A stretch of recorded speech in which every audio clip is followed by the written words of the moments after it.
ஆனால் இப்போது நாம் சுதந்திரம் பெற்றதற்கு பின்னர் நாம் அடிமைகள் இல்லைல்ல. டில்லிக்கு வந்து தமிழ்நாடு அடிமை இல்லை. அதான் அம்பேத்கர் சொல்றாரு.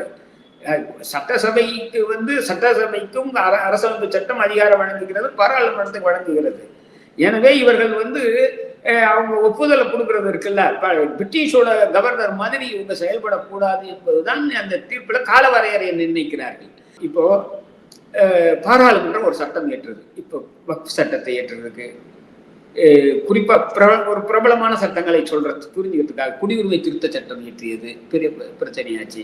அதுக்கப்புறம் தேர்தல் ஆணையர் நியமனம் சம்பந்தமாக சட்டம் இயற்றியது. அப்போ இதை வந்து உடனே மோடி அரசு ஒரு சட்டம் இயற்றி இந்த தீர்ப்பை ரத்து செய்து அந்த 3 பேர் கொண்ட குழு யார் என்றால் புதிய 3 பேர் கொண்ட குழுவை சொன்னது. பிரதமர், எதிர்கட்சி தலைவர், பிரதமர் நியமிக்கும் ஒரு மந்திரி என்று சொன்னது. இந்த சட்டங்களை இன்னைக்கு பாராளுமன்றம் என்ன, அன்னைக்கு ராத்திரியே குடியரசுத் தலைவர் கையெழுத்து போடுறாரு. அப்போ நான் கேட்கிறேன், பாராளுமன்றம் வந்து வசதியானது, இது வந்து கொஞ்சம் மட்டமானது சட்டசபை என்ற பொருளா?